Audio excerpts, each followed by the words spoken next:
Welcome to Exit Like a Boss. I'm going to show you, having helped nearly 800 business owners work through a 21-step process to exit like a boss, how you can do it, what you need to know, the steps you need to take, and what's actually involved in you and your business being able to maximize value and successfully exit like a boss. Hope you enjoy it. In this episode of Exit Like a Boss, we're actually on the most exciting step for some people, and that's the liquidity event, the actual exit.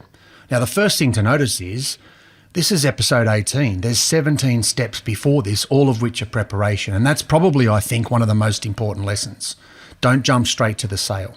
Sometimes you'll talk to a business broker or other advisor who'll take you straight to this step.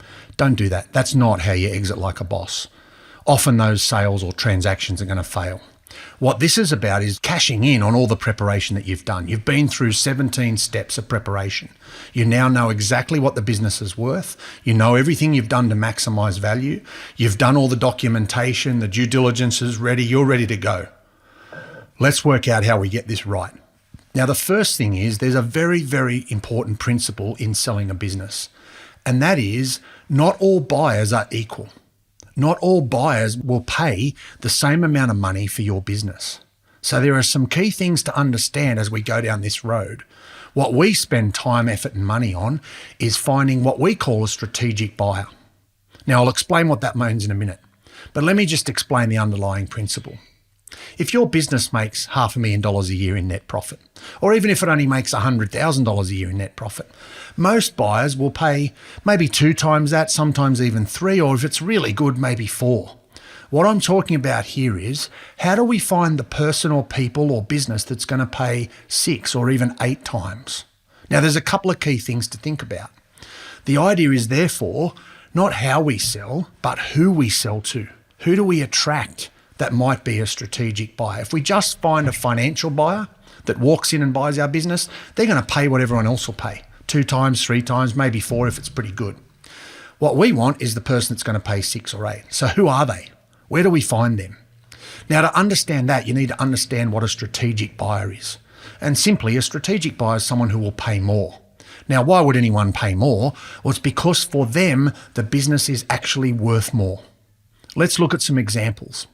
Quite a few years ago now, Facebook purchased Instagram. They actually paid almost exactly $1 billion for Instagram. Now, as a multiple of profit, you can't calculate that. Why? Instagram never made any money. So why on earth would someone pay $1 billion to buy that business? The someone being Facebook. The reason, he saw Instagram as a real threat to the Facebook business.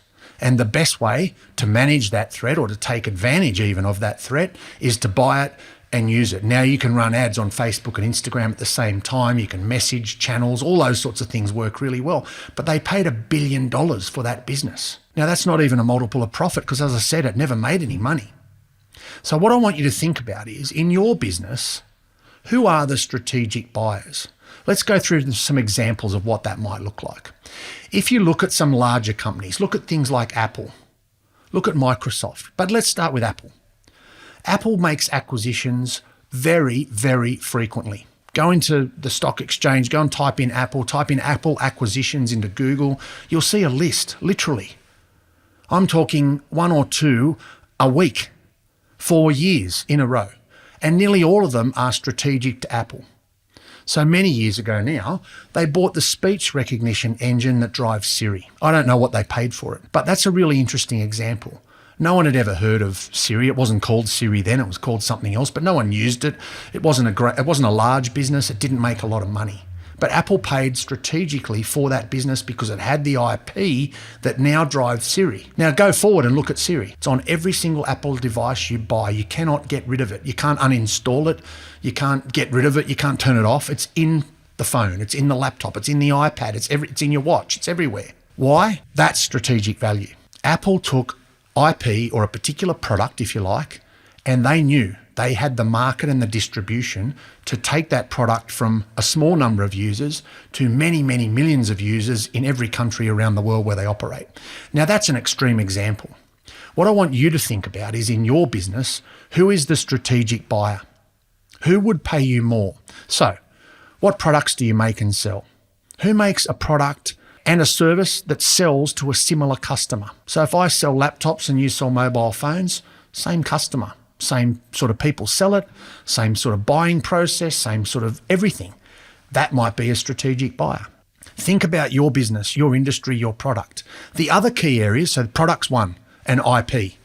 Certainly geographic location can be one. So if I've got an office in one city and I want to use an office, expand into another city or another state, it's far easier for me to buy a business that's already there and just combine and work on that basis than it is to start from scratch. That might be a strategic buyer. Now, the biggest examples of strategic buyers are in what's called intangible assets. This is not about buying another printer or another factory or whatever it might be. Intangible assets are typically intellectual property, a method, a process, a system, a recipe. Take Kentucky Fried Chicken, take Coca-Cola. They're just recipes, but they're hugely valuable because of that strategic value piece. Now then, have a look at and think about what in your business is an intangible asset. What do you do or know or have or use every day that could be quite valuable in the hands of a much bigger player? And that's often the answer. Often we need to sell to a strategic buyer who is much bigger. Now, they might be a listed company, might be an Apple, might be a large corporate, or it might just be a much larger competitor in your area or your product zone or your client type or profile. So firstly, think about that intangible asset. What is the piece that you have that's quite valuable? What is the methodology you use or the recipe you follow or the process that you teach all your employees that in the hands of a much bigger player could be far more valuable? That's a strategic buyer. Often, they're either offshore companies or they might be a listed company. Now, the reason listed companies are a strategic buyer is slightly different. They are often after strategic and intangible assets, but they're also valued more highly. So typically a small to medium business could be anything from 2 times profit up to maybe 4 or 5 times if it's a particularly well-run, well-managed business exiting like a boss. Listed companies, the long-term average for listed companies is somewhere around 12 to 13 times profit. Now that's a big difference. There's a massive arbitrage opportunity sitting there. So if I'm the CEO of a listed company and I go and buy your business and I pay you 5 times, which is pretty good, but then the next day that asset or those earnings are valued at 12 times, which is pretty common, I've doubled my money and more. So think about who might that be? If I'm selling to a listed company, can I use that arbitrage opportunity? Now, I would also recommend don't do this on your own. This is a very specific area of advice, but it can make a substantial difference. We've talked a lot about improving profitability, improving performance, and you should absolutely do all of that. The higher your profit, the more money you'll get paid. But the other side of the equation is the multiple. Now, you can take your multiple from 2, 2.5, 3, 4, even up to 5. If we did every single thing that I've recommended in Exit Like a Boss, you'll get a higher multiple. But I'm talking here about not going from 2.5 to 3 or 4. I'm talking about going from 3 or 4 to 8, literally doubling the multiple. Now, you can imagine what impact that has on the sales price. And that's actually what we should be focused on. The liquidity event is a process. Business broker, M&A advisor, private equity firm, it doesn't really matter. What I want you to focus on is if you want to exit like a boss, find the strategic buyer. And then what you have to do is work out how you attract them, how you show them that you're of considerable value to them. And then there's a process as to how you attract them, how you negotiate, how you do all that. We can't cover that off today.